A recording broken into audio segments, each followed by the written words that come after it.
Hi, everyone, and thanks for joining this presentation. As Katya said, I'm Rachel Obstler. I'm head of product at Heap, and I'm going to be talking about what it takes to do product-led growth right. This presentation is largely for the B2B product managers and product leaders out there, although there can be some relevance for B2C companies who are maybe transitioning from being more in person to being online. And so with that, I'm going to first talk about a bit what product-led growth is. And I imagine most of you are familiar with this, but just in case, a quick summary. Product-led growth is first a go-to-market model. And the hallmarks of this model are that first, the product is the primary medium for interaction with the prospect or customer. The product is your primary sales tool. As in, you have some sort of free trial or free version and the user is able to get to value by using it, as opposed to having people do demos and a succession of sales meetings. The product is your primary support tool as well. So it shows you what to do when you're stumped. Maybe there's like an online knowledge base that users can self-serve in. And again, it doesn't mean that there necessarily isn't a support org or there isn't a sales org, but that the primary way that your users can interact with you is through the product. The same way, product is also your primary marketing tool. So users can try new features on their own. They can share with others on their teams. Maybe they're sharing with people outside their company as well. So the next thing about product-led growth that's really important is that it's a go-to-market model that works really well when your users are also buyers. So OpenView Partners has a really good blog that talks about product-led growth, and they talk about this as being the end user era. It used to be that software was purchased by the head of IT or a head of a department, and now when a user, like many of you in the audience, want to solve a problem, many cases you just go online, you search for a solution, and you try it out on your own. And compared to a sales-led model, product-led growth is so interesting because it's incredibly scalable. When you get product-led growth working well, it's really efficient. Think about what happens when your ability to acquire new customers is not limited by the number of companies your sales team can talk to, or the number of new customers your success team can set up. Also, think about reaching people that don't want or like to talk to salespeople, which is a bigger and bigger percentage of potential customers out there. So you're both efficiently scaling your go-to-market with product-led growth, as well as providing an option that some users frankly just prefer. And if your competition doesn't have a self-service option, the users with the self-service preference are yours to lose. This PLG advantage is pretty apparent with this data from OpenView Partners. So given this, why doesn't everyone do product-led growth and immediately? Well, it can be pretty daunting. It's much easier for a newly formed company to operate this way from the beginning. But if you've been around for a while, say 5 or more years as an organization, you've put teams, process, and culture in place that are really optimized for a sales-led organization. And they will need to be broken down and changed to do product-led growth effectively. There's also companies that started product-led but added a sales team, and over time, the center of gravity for that company shifted to sales-led from product-led. It's also absolutely possible to have an organization that does both product-led or bottoms-up motion as well as sales-led or a top-down motion. And they can be very complementary, but it's often hard to maintain that balance. So in thinking about why this is so hard, I'm reminded of the shift from agile to waterfall. Some of you may remember this, and this process started gaining steam in the early 2000s. You might think we're done with it, but I still talk to people who say the transformation is ongoing, that they've recently worked at companies that are still more waterfall than agile. So these types of big shifts, changes in the way organizations work are really hard. But product-led growth, I argue, is inevitable. If you're competing with companies that utilize PLG strategies and you don't, their cost of doing business will be lower. Their ability to serve the self-service inclined will yield them customers that you can't reach, and their ability to scale commercially will outpace yours. So, what are the challenges that you as a product manager or product leader and your organization will need to overcome, and how do you attack them when going towards a product-led growth model? And what do you need to do as a PM to ensure product-led growth is successful? Big changes like introducing a product-led growth model or rebalancing so that product-led and sales-led work well together are hard. And they require addressing people, as in like org structure and culture, process, and technology to make them work. So I'll cover some of the key things to get right in order to be successful with PLG, a couple that fall under people, some that fall under process, and a few that fall under technology. So starting with people and org structure. Many organizations create a growth team. And here's where that fails if you're not really careful. Putting growth in a box implies that the people in the box work on growth, but then that the people outside of it do not. Growth impacts many areas of the org, but I'll focus here on the product team. The reality is all parts of your product need to support product-led growth. Everyone on the product team should be thinking about it. And if you're transitioning to product-led growth, often you need fundamental changes to the product that are too heavy a lift really for a growth team, which is typically designed to make small experimental changes. It's not necessarily wrong to have a team responsible for, say, a number, like for converting trials or for the trial experience itself. But it does need to be clear that every team, not just that team, is responsible for growth. So how does a PM that's not specifically a growth PM need to focus on growth? So say you're a PM, product manager, focused on building new functionality. First, you need to be thinking about self-service and discoverability. You can't rely on a CSM team in a PLG model to promote your new features. And this is the same scalability problem you have with sales. CSMs are focused on customer adoption, but they're focused on that broadly. They don't have time to promote a single feature. So if you're counting on the CSMs to make sure new functionality is adopted, it's not going to work and it's just not going to be scalable. Now, second, when you launch new functionality, you may not get it right the first time around. And we're all building net new digital journeys. And getting the user experience right in a net new digital journey, a new functionality that no one's ever done before, it's really hard. So part of owning growth is that you need to allocate time to iterate. I recommend that every product manager actually explicitly think about the percent of investment that they want to allocate to new functionality or differentiated functionality versus optimization. For a team specifically chartered with, say, a trial experience, that percent will probably be pretty much all optimization. But for a team that's working on differentiated functionality, it won't be 100%, but it also shouldn't be zero. And I'd recommend at least 20% allocated in this fashion. So for the product leaders out there, make sure that you're clear that growth is everyone's job. And for the product managers, leave time for investing in discoverability and iteration. All of your new capabilities will have a bigger impact that way. All right, so I talked about org structure and making sure everyone is responsible for growth. Now let's talk a bit about culture. And specifically, I want to talk about a culture of experimentation. And building on the idea that everyone is responsible for growth and should be spending time on optimization, that really points to experimentation. How do you optimize if you don't try new things? So it would be wonderful if everything we ever tried worked as we wanted it to, but I imagine everyone in the audience knows it doesn't.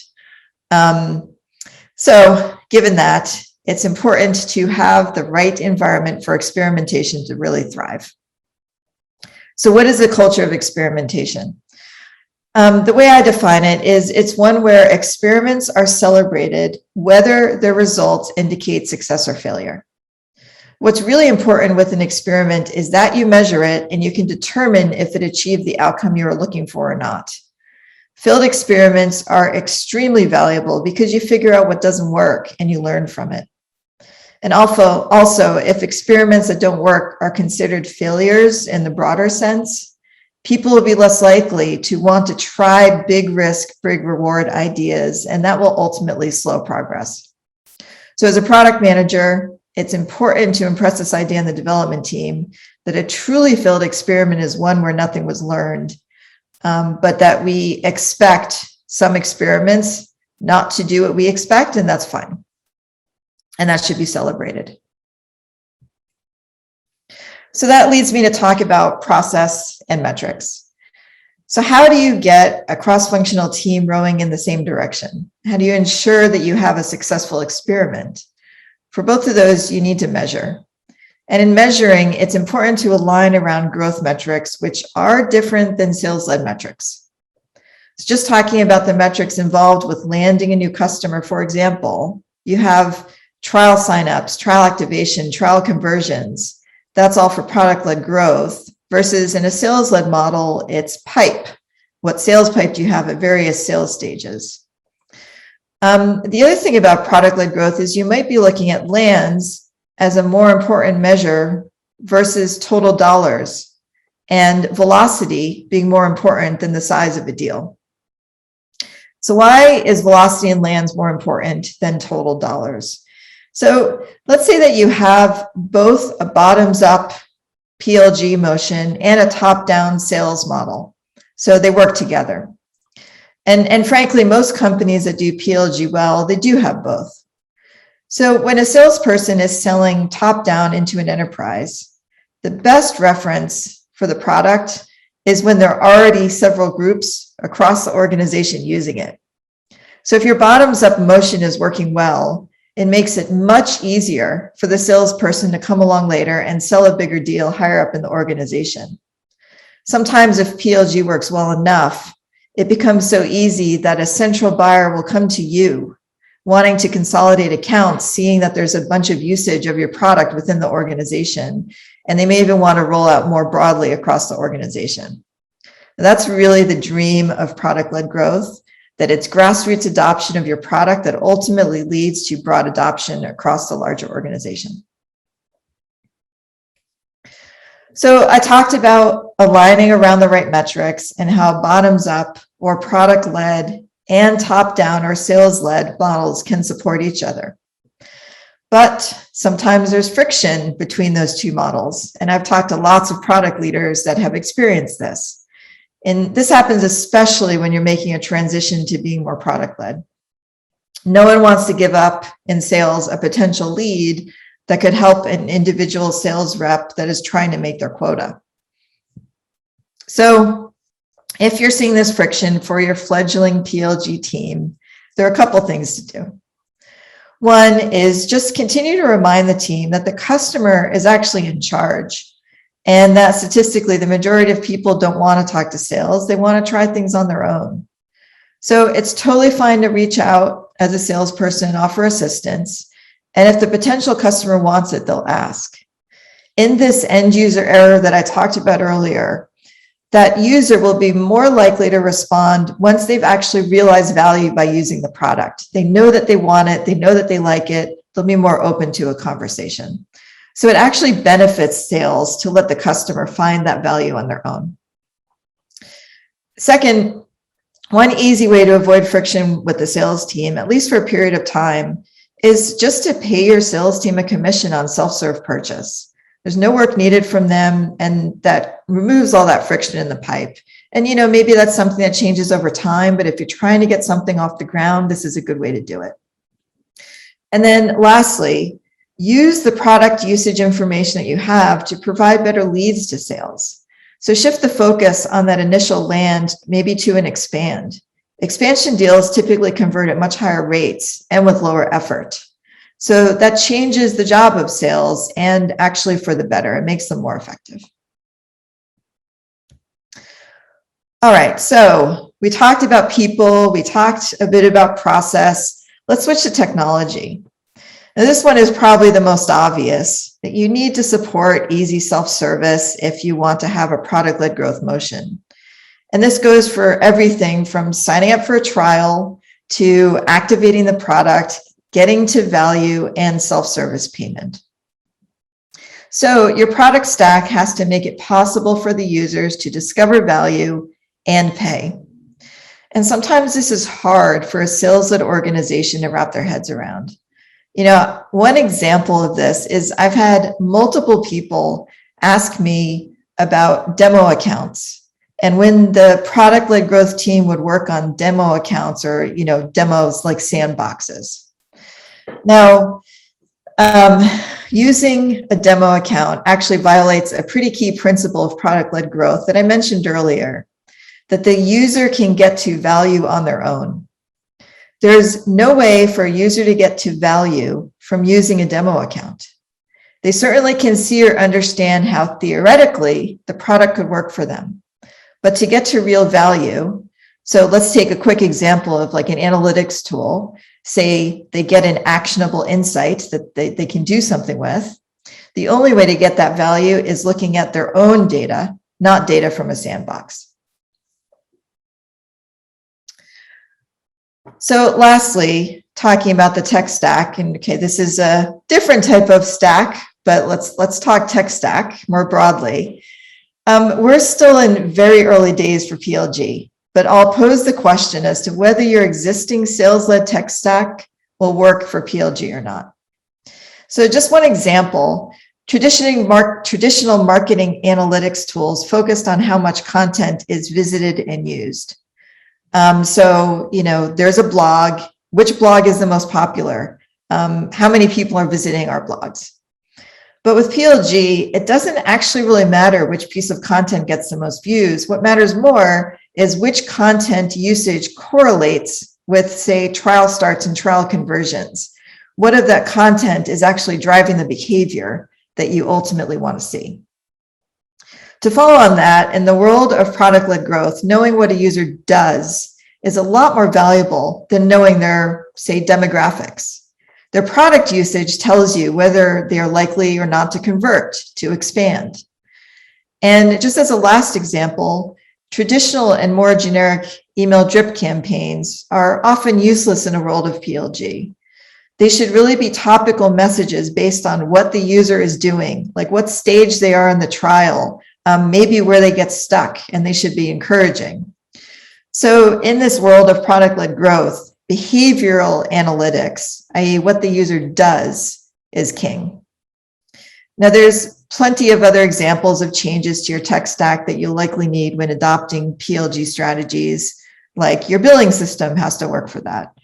But just in general, I do predict that as companies move to be more product-led, that there will be opportunities and changes in the typical tech stack and interesting opportunities for vendors that are thinking very much from a PLG perspective as opposed to a sales-led perspective. All right, so just to summarize, product-led growth is kind of like flipping everything upside down. Hopefully there's some Stranger Things fans in the audience, and so this slide makes sense to you. It changes a lot about how your company works, the metrics you track, where sales focuses its efforts, what product investments you prioritize, how you let your customers or prospects choose their own way. In this world, failed experiments are better than not experimenting at all. PLG is hard, but it's worth it because it can lead to incredible business success. And frankly, if you don't adopt PLG and your competitors do, it will put you at a big competitive disadvantage. But it requires that you set it up for success by thinking about all the changes required to your organization and culture, process, and technology to do it right. Thank you very much for listening, and I hope to see many of you in about 10 minutes when I'll be at the Heap booth, and we can continue the discussion about PLG there. Thank you.